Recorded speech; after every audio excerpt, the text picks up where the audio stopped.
Welcome, dear friends, art lovers, admirers of architectural forms and their meaning, on the streets of European cities. We continue our walk through the German capital, the magnificent Berlin. Today we will visit Charlottenburg Palace, the largest preserved imperial residence in Berlin. This palace has a rich history closely connected with the Hohenzollern dynasty and the transformation of Brandenburg, Prussia into a kingdom. Afterwards, we will explore the main sites of Berlin, located in the area of the famous boulevard Kurfürstendamm. This is the 7th and final film in our series about the most significant and important landmarks of Berlin. We examine the meaning and importance of these places from the perspective of their influence on the understanding of history, as well as their cultural and aesthetic value for the modern, intellectually developed person. Why do crowds of tourists from all over the world flock to these sites? What do people want to see and feel? What kind of energy do they wish to absorb? These are the questions our films explore. You can find links to all the films about Berlin below in the video description. Charlottenburg Palace is located in the western part of Berlin. From the city center, you first travel to Zoologischer Gartenstation, an important transportation hub in this district. Various regional trains stop here, as well as S-Bahn lines 3, 5, 7 and 9. In addition, U-Bahn lines 2 and 9 operate at this station. The stops for bus lines 100 and 200 are also nearby. From Zoologischer Gartenstation, the fastest way to reach Charlottenburg Palace is by taking bus M45, which brings you directly to the palace's main entrance in about 15 minutes.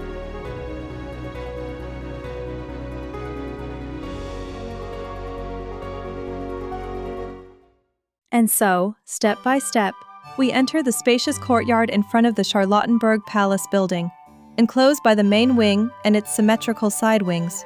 One's gaze is inevitably drawn upward to the bright facade. It appears like a stage set from a distant past, where Baroque austerity merges with the refined playfulness of Rococo. Columns, pediments, reliefs, all this is not merely stone and stucco, but the music of an era, frozen in architecture. The tall copper dome crowned with the golden figure of Fortuna, who seems to dance in the wind, whispers of the whims of fate and of how history turns in unexpected ways. The palace gate is guarded by 2 gladiator figures, copies of the ancient Borghese fencer, and the fence is adorned with 8 pointed stars of the Order of the Black Eagle.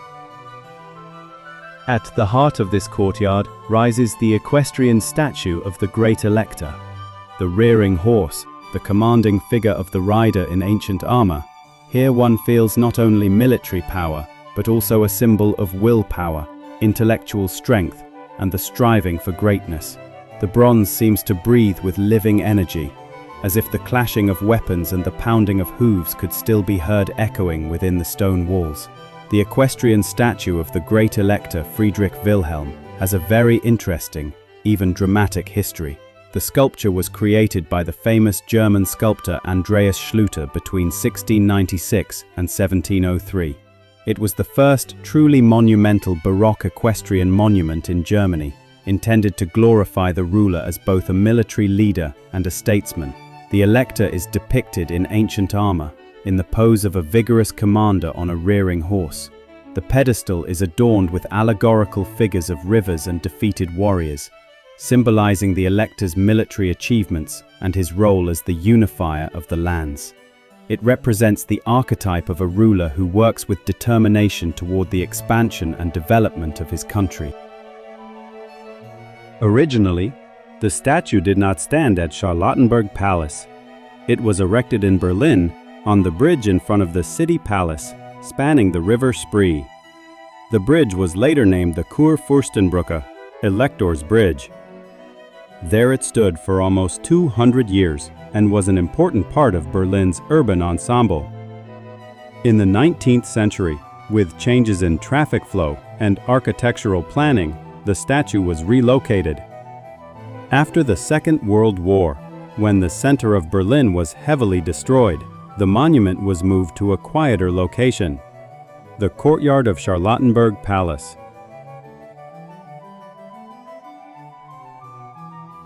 Why does this majestic equestrian statue of the Great Elector Frederick Wilhelm stand here, in front of Charlottenburg Palace?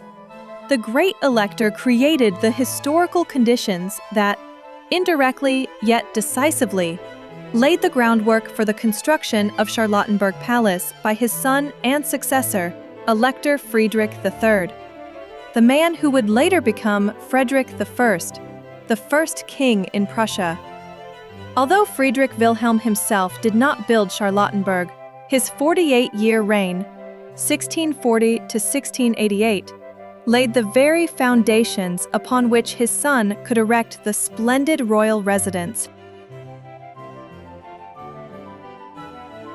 When Friedrich Wilhelm, 1620 to 1688, known as the Great Elector, came to power in 1640, his lands were in an extremely difficult situation. The 30 Years' War, 1618 to 1648, had devastated and exhausted the German territories, including Brandenburg. The population had declined by nearly a third. The economy and cities lay in ruins, and agriculture was destroyed. Brandenburg and Prussia were geographically separated, making administration difficult and communication weak. Moreover, there was strong dependence on powerful neighbors. Sweden, after the Peace of Westphalia, had gained vast possessions in northern Germany. Poland held the rights of the feudal overlord, the supreme ruler over Prussia. And the Austrian Habsburgs dictated the conditions of imperial policy. Friedrich Wilhelm devoted himself with great zeal to the development of his country. He promoted trade and industry, bringing skilled professionals into the land, including Huguenots from France, who made a significant contribution to economic growth.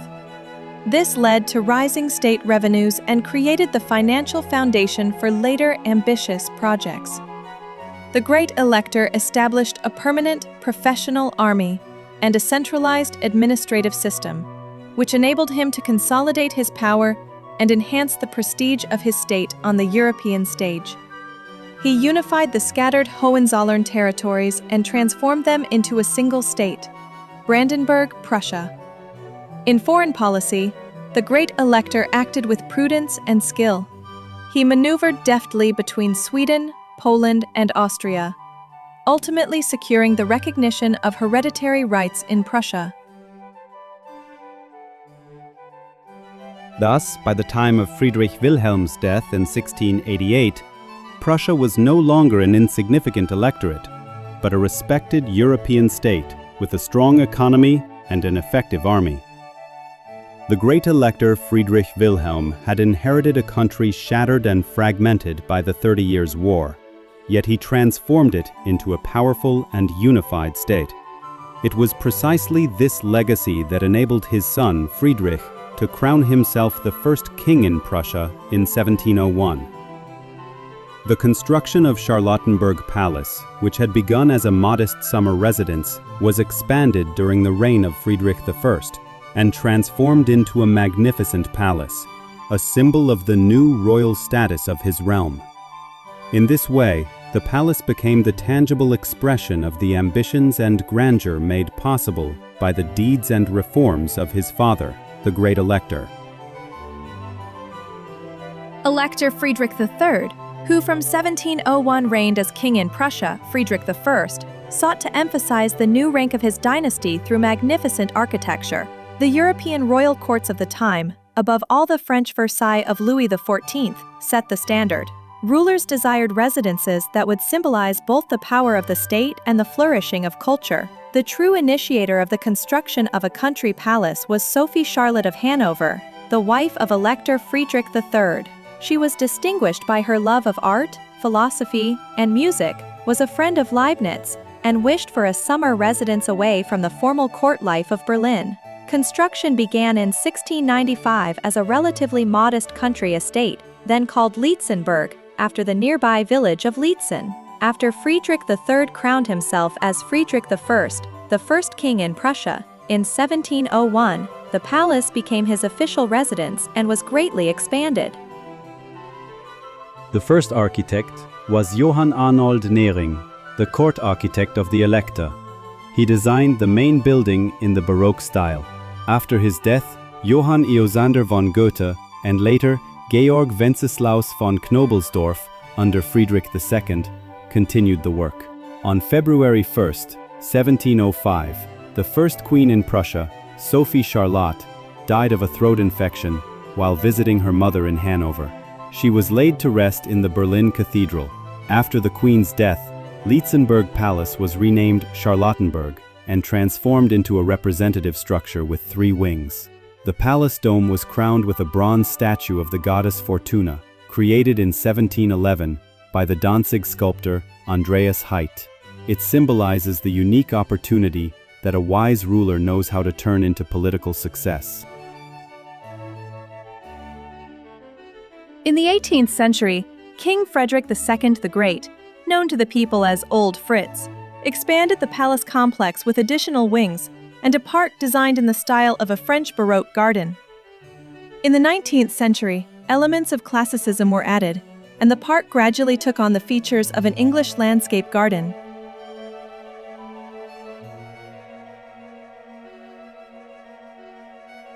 Today, the Charlottenburg Palace Park vividly combines both stylistic traditions.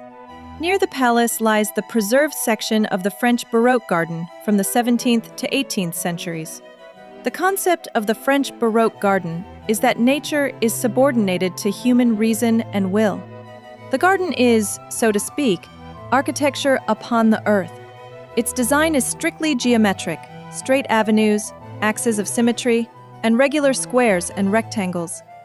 Parterres, flower beds arranged in ornamental patterns, resemble carpets of greenery and blossoms. Fountains, basins, and canals all follow precise geometric forms. Pruned shrubs and trees, neatly trimmed hedges, and an immaculate layout define the space. The central perspective, a long axis leading into the distance, emphasizes the grandeur of the owner. Such a garden conveyed an impression of strength and order, symbolizing the monarch's dominion over nature. Farther from the palace lie the areas that were redesigned in the 18th and 19th centuries in the spirit of the English landscape garden.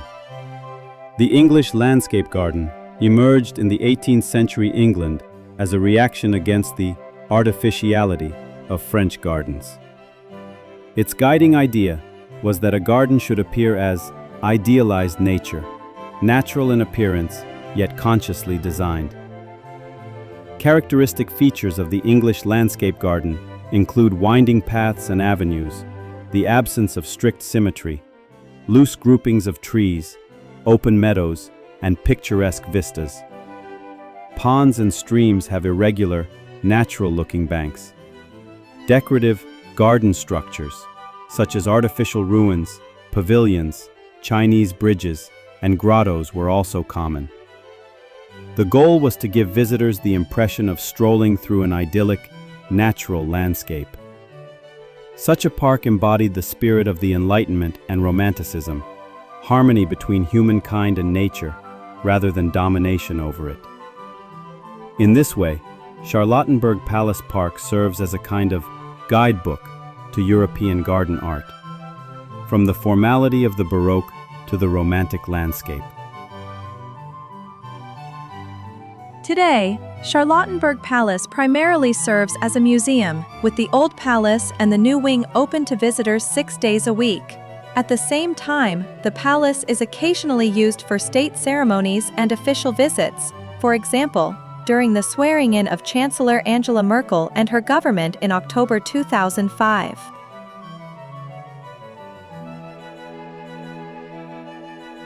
In addition to the main museums of the Old Palace and the New Wing, visitors can during the summer months explore 3 smaller historical museums buildings located within the Palace Park. The new Pavilion, built in the 19th century according to the designs of Carl Friedrich Schinkel, presents itself in a classical, elegant, Neapolitan style, reminiscent of the villas surrounding Naples. It served as a summer residence for King Friedrich Wilhelm III. The pavilion is particularly noteworthy for its interiors in the style of Prussian Hellenism, including furniture pieces designed by Schinkel himself. The permanent exhibition features works of painting, graphic art, and sculpture by German artists of the period, among them Christian Daniel Rauch, Caspar David Friedrich, and Karl Blechen. In front of the pavilion, bronze statues of the goddesses of victory, modeled after designs by the renowned sculptor Rauch, stand atop granite columns. The new pavilion is located directly beside the new wing on the park side. The Mausoleum and the Belvedere are located in the rear part of the park. The Belvedere was built at the end of the 18th century by the architect Karl Gotthard Langhans as a pavilion and tea house, beautifully situated on the banks of the River Spree. Today, it houses an important collection of porcelain from the Royal Porcelain Manufactory Berlin, representing a variety of artistic styles.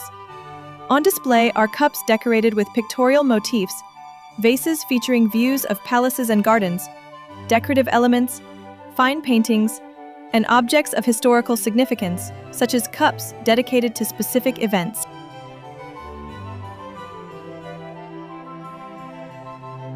The mausoleum was built at the beginning of the 19th century and served as the burial place for deceased members of the Hohenzollern royal family. Inside are historical sarcophagi and monuments created by renowned artists and sculptors. The tour of the old palace at Charlottenburg begins with the Mecklenburg apartment, where the relatives of Friedrich I's last wife, Sophie Louisa of Mecklenburg-Schwerin, once resided. The guest apartments consist of 3 rooms. Right at the start of the tour, one is struck by the splendor of the Baroque style, a magnificence that becomes ever more impressive as one moves through the palace's rooms. The first room of the Mecklenburg apartment is decorated in shades of pink and adorned with portraits of members of the Brandenburg-Prussian line around the year 1700. On the ceiling is a magnificent fresco depicting a morning ritual, the goddess of love and beauty, Venus, being adorned by the 3 Graces. In the blue room, the sculpted reliefs above the doors, the parquet flooring, the richly decorated fireplace, and the carved wooden panels have all been preserved in their original form from the time of Friedrich I. The paintings illustrate events that took place in Prussia during the reign of Friedrich I. The movable exhibits, such as the pieces of furniture, originate mainly from former Prussian residences that no longer exist, particularly from the Berlin City Palace and the Potsdam City Palace. The cabinet of the Mecklenburg apartment, with its green wall coverings, features on the ceiling a painting of Flora, the Roman goddess of flowers. Adjoining the Mecklenburg apartment is the audience chamber. The walls of this room are paneled with oak, and its splendid original furnishings date from the 18th century. Large portraits of the Hohenzollern family hang on the walls.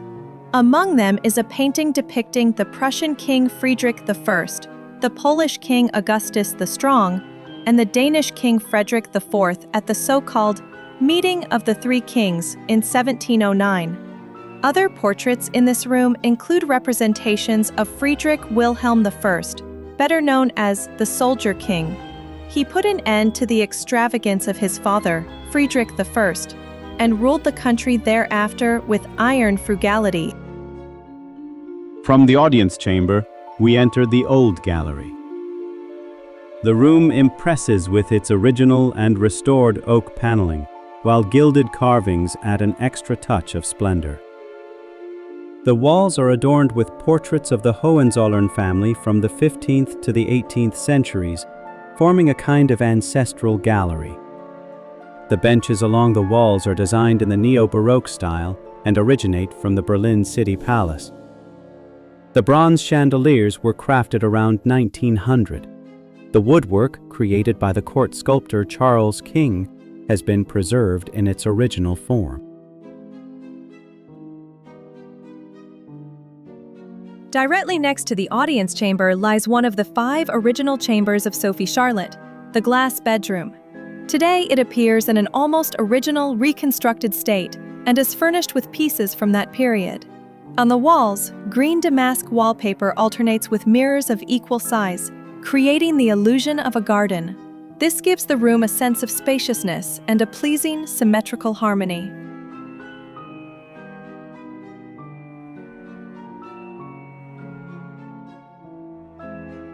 Large, magnificent wall tapestries, produced by a Berlin manufacturer, dominate the appearance of Sophie Charlotte's adjoining living rooms.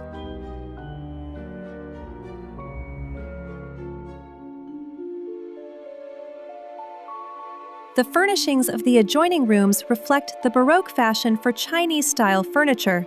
Queen Sophie Charlotte's white lacquered harpsichord, made around 1770, is decorated with depictions of Chinese scenes.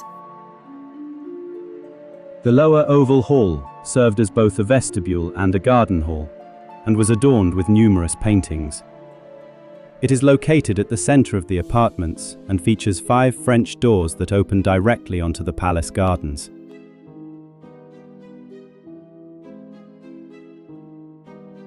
The chambers of the first Prussian king are no less lavishly furnished than those of his consort.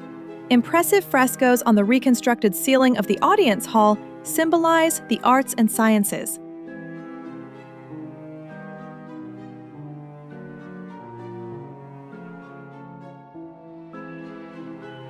The Red Room in the chambers of Frederick I is decorated with red damask silk and gold embroidery. Portraits of Frederick I and Sophie Charlotte hang on the gilded decorative panels above the doors.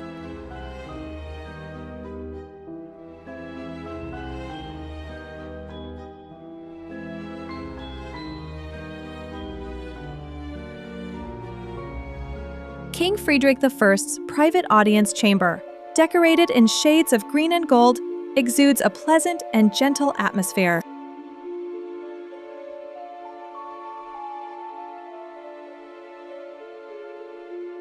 In King Friedrich I's bedroom, the yellow silk damask furnishings have been restored. The canopy bed stands in this room in its original position.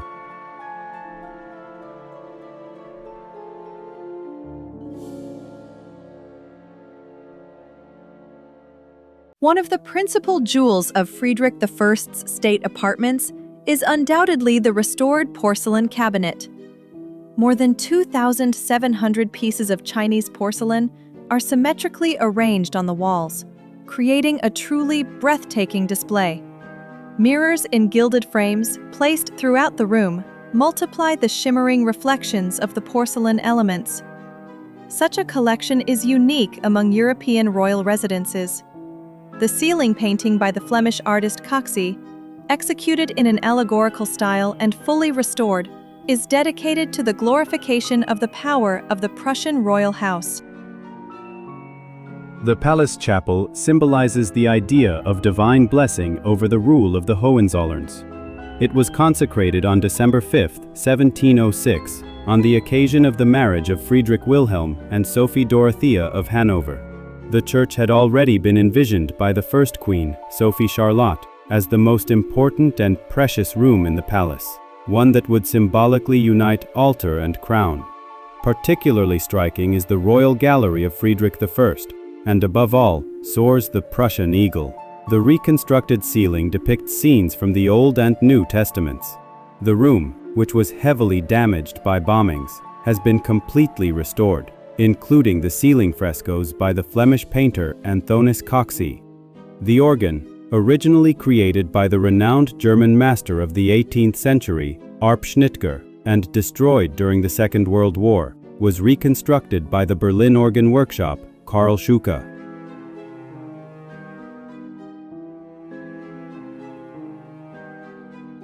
The new permanent exhibition, housed in the upper floor rooms of the Old Palace, presents various aspects of the centuries-long rule of the Hohenzollern dynasty. It sheds light on the dynasty's origins, the rise of the Hohenzollerns from the Burgraves of Nuremberg to the German emperors, as well as their connections to other European dynasties and to the Prussian army. Valuable exhibits offer vivid and informative insights into the history of the Hohenzollern family.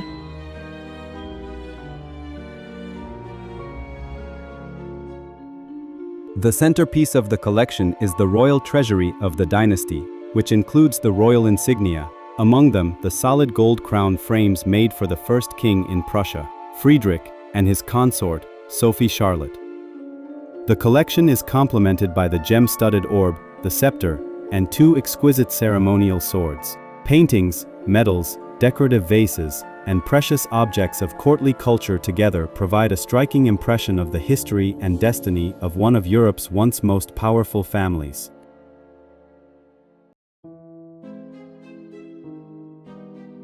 The treasures of the Hohenzollern silver vault are displayed in a unique exhibition at Charlottenburg Palace.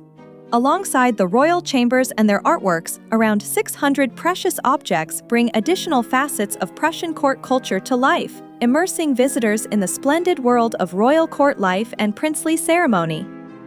The collection of historical tableware made of gold, silver, glass, and porcelain, once part of the royal silver vault, is likewise unique in both its scope and its cultural and historical significance.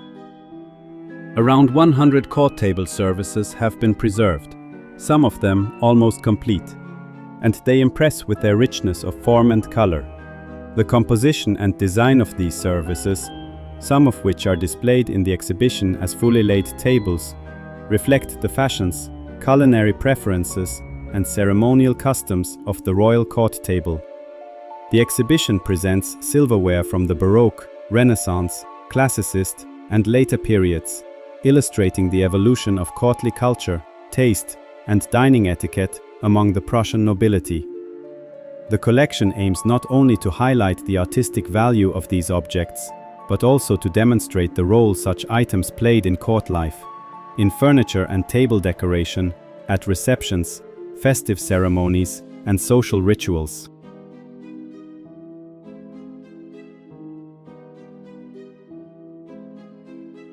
The upper oval hall initially served ceremonial purposes, but as it became increasingly furnished, it took on the function of a salon during the reign of Friedrich Wilhelm IV.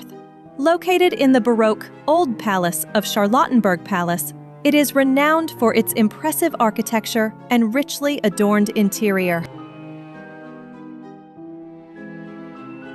Thus, Charlottenburg stands as a living textbook of architectural styles, from Baroque to Classicism, and reflects the ambitions and tastes of the Prussian monarchy.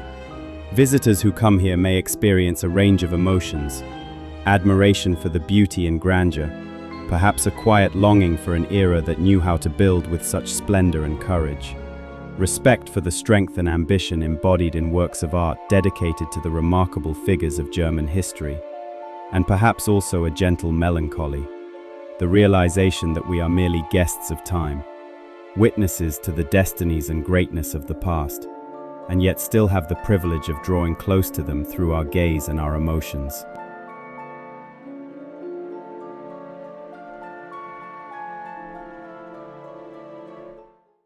Opposite Charlottenburg Palace, in the former barracks on the other side of the street, are several fascinating museums that together form the so-called Charlottenburg Museum District. The Berggruen Museum is considered one of the world's most important collections of classical modern art. The collector and art dealer Heinz Berggruen sold it to his hometown of Berlin for a price far below its actual value. Under one roof are works by Pablo Picasso, Alberto Giacometti, Georges Braque, Paul Klee, and Henri Matisse. The Berggruen collection is part of the Berlin National Gallery. The Scharf-Gerstenberg Collection, which includes paintings by many renowned avant-garde artists, is located opposite Charlottenburg Palace in the eastern wing of the Stuhler building. This relatively small collection primarily consists of works by the Surrealists and their successors, drawn from the foundation established by Dieter Scharf. Alongside the classics of Surrealism, such as Salvador Dali, René Magritte, and Max Ernst, visitors can also see works by other artists, ranging from Goya, Piranesi, and Redon to Jean Dubuffet. The Bröhan Museum in Berlin, named after its founder, the art collector Karl Bröhan, is housed in a neoclassical building of the former infantry barracks opposite Charlottenburg Palace. The museum specializes in the applied and fine arts of the Art Nouveau, Art Deco, and Functionalist styles. In its galleries, visitors can admire works made of glass, ceramics, porcelain, and metal, displayed alongside furniture, carpets, lamps, graphic works, and paintings. If you have the time, be sure to visit these exceptionally worthwhile museums.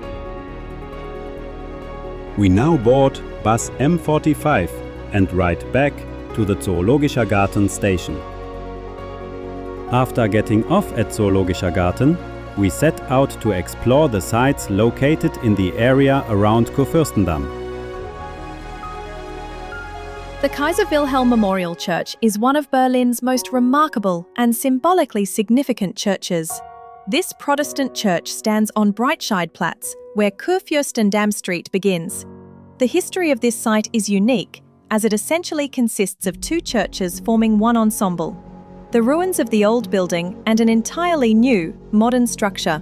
The original memorial church was built between 1891 and 1895, designed by the architect Franz Schwechten on the orders of Emperor Wilhelm II in honor of his grandfather, the first German emperor, Wilhelm I. It was a magnificent neo-Romanesque cathedral with a 113-meter-high tower, which at the time was the tallest in Berlin. The interior was richly adorned with mosaics glorifying the history of Prussia. In the mid-20th century, the church was destined to become a memorial to destruction and new beginnings.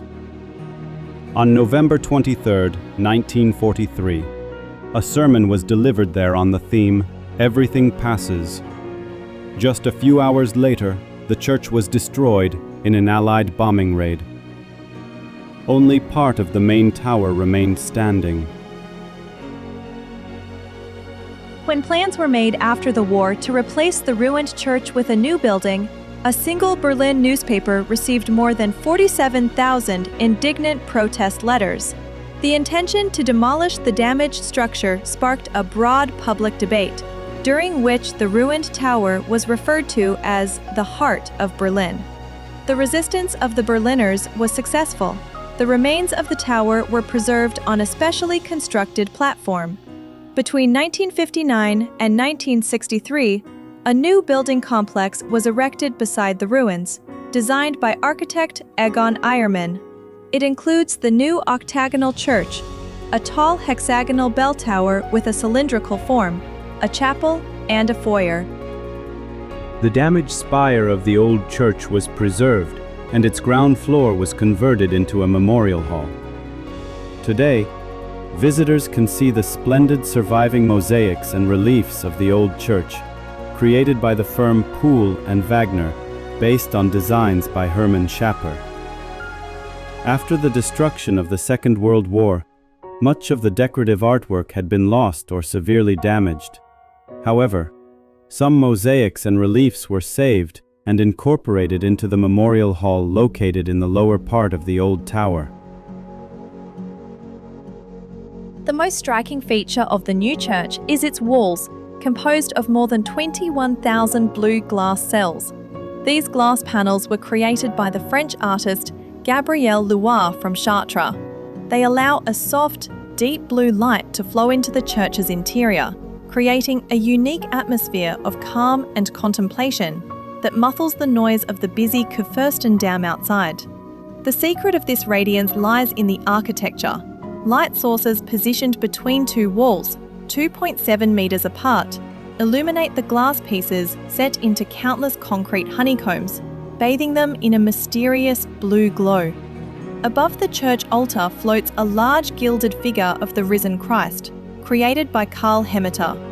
Inside the new church, one also finds the Coventry Cross of Nails. These nails come from the charred beams of Coventry Cathedral in England, which was destroyed in a German bombing raid in 1940. The cross serves as a powerful symbol of reconciliation and friendship between former enemies. On December 19, 2016, an Islamist terrorist drove a truck into the crowd at the Christmas market on Breitscheidplatz, near the Kaiser Wilhelm Memorial Church. 13 people were killed in the attack, and at least 67 visitors to the market were injured, some of them seriously. In memory of the victims of the 2016 Christmas market attack, the memorial golden crack, Goldener Riss, was erected near the church, with the names of the deceased engraved into the steps of the podium. The Kaiser Wilhelm Memorial Church is a place where history and the present, destruction and hope, mourning and reconciliation coexist side by side, making it one of Berlin's most significant and emotionally powerful monuments. Around the famous church on Breitscheidplatz, there are numerous cinemas, theaters, cafes, and commercial establishments. The Zoo Palace Cinema, a landmark in the heart of Berlin, located near the Zoological Garden, opened in 1957 and remained the central venue of the Berlin International Film Festival, Berlinale, until the 1990s, as well as one of the major attractions of West Berlin. The Waldorf Astoria Berlin Hotel, a modern skyscraper standing 118 meters tall, was opened in 2012. Together with the neighboring high-rise buildings, this luxury hotel symbolizes the new face of Berlin. In the adjacent tower are the Motel 1 Berlin Hotel and various commercial establishments. The shopping center Bikini Berlin is located right next to the Zoological Garden in a building dating from the 1950s. It was renovated and reopened in 2014. The center is distinguished by its unusual concept. It houses not only shops, but also designer showrooms, boutiques, and art spaces. A special attraction is the viewing terrace, which offers a direct view of the animal enclosures in the Berlin Zoo. Inside, the center impresses with its modern design, panoramic windows, and inviting relaxation areas furnished with sofas, steps, and swings. The Europa Center was built in 1965 as Berlin's first true shopping and entertainment center. At the time, it symbolized the economic miracle and the modernity of West Germany. Inside, it houses shops, restaurants, bars, and even a small cabaret. On the roof, the enormous rotating Mercedes star, visible from afar, has become one of Berlin's recognizable landmarks. The famous world fountain, Weltkugelbrunnen, was built in 1983, directly on Breitscheidplatz, opposite the Europa Center. Berliners affectionately call it the Wasserklops, water meatball. The structure consists of several tiers of metal bowls over which water flows, forming cascading streams. Its shape resembles a globe or a planet, which explains its official name, World Fountain. In sunlight, the water jets create rainbow-like reflections, making the fountain a real attraction for tourists and street musicians alike. In the evening, the combination of lighting and the sound of rushing water provides a striking contrast to the lights of Kurfürstendamm and the ruins of the Memorial Church, creating a distinctly Berlin atmosphere. Noisy, vibrant, and yet contemplative. Originally, the fountain symbolized the international character of West Berlin, an open cosmopolitan city surrounded on all sides by the GDR. West of Breitscheidplatz stretches Kurfürstendamm, affectionately known as the Kudamm, a true legend of Berlin. If Breitscheidplatz is the heart of the West, then the Kudamm is its main artery, a vibrant boulevard where history, style, and the atmosphere of a great metropolis converge. Originally, it was a country avenue used by the electors, the rulers of Brandenburg, on their way to their hunting grounds in the Grunewald forest. Since the late 19th century, the Kudamm has been a prestigious street, lined with magnificent villas, hotels, theaters, and cafes. It soon became the center of bourgeois life and entertainment. Today, the most elegant and luxurious boutiques and brands can be found here. Many compare the Kudamm to the Champs-Élysées in Paris, or Fifth Avenue in New York. We walk east from Breitscheidplatz along Tauentzienstraße, heading toward the famous department store KaDeWe. Not far from the square, we see the sculpture Berlin, erected in 1987 to mark the city's 750th anniversary. The artists are the husband and wife duo Brigitte and Martin Maczynski-Denninghoff. The sculpture consists of 4 massive metal tubes, bent in such a way that they approach one another but never quite touch. Visually, it resembles a broken ring or severed embraces. During the time of divided Berlin, in 1987, the sculpture was understood as an image of a city longing for unity but torn apart by the war. After 1989, however, it took on a more ironic interpretation, as a symbol of the division overcome and the spirit of freedom regained. The sculpture Berlin stands as a poetic symbol of the city, its past, its history of separation, and its hopeful future. KaDeWe, short for Kaufhaus des Westens, department store of the West, was founded in 1905 by the merchant Adolf Jandorf. At the beginning of the 20th century, KaDeWe was conceived as a showcase of luxury and fashion for bourgeois Berlin. In the 1920s and 1930s, it developed into the largest department store in Europe. In 1943, it was almost completely destroyed during bombing raids. Rebuilt in the 1950s, it quickly became a symbol of the Wirtschaftswunder, the economic miracle, and of West Berlin's culture of consumption. During the time of the divided city, KaDeWe stood as a display window of capitalist abundance, in stark contrast to the scarcity economy of the GDR. It is truly a city within a city. 8 floors with around 60,000 square meters of retail space. More than 380 departments offer fashion, accessories, furniture, and electronics. The most famous is the 6th floor, a true paradise for gourmets. Tens of thousands of products from all over the world, delicacies, cheeses, wines, seafood, and restaurants and bars located right at the counters. Here, one can enjoy oysters with a glass of champagne, right on the spot. KaDeWe is more than just a department store. It is a symbol of abundance and the glamour of West Berlin, as well as a favorite shopping destination for visitors from around the world. KaDeWe stands as a temple of consumption and fine dining, a place where bourgeois elegance meets modern lifestyle. Dear friends, today we have discovered together many different sides of Berlin.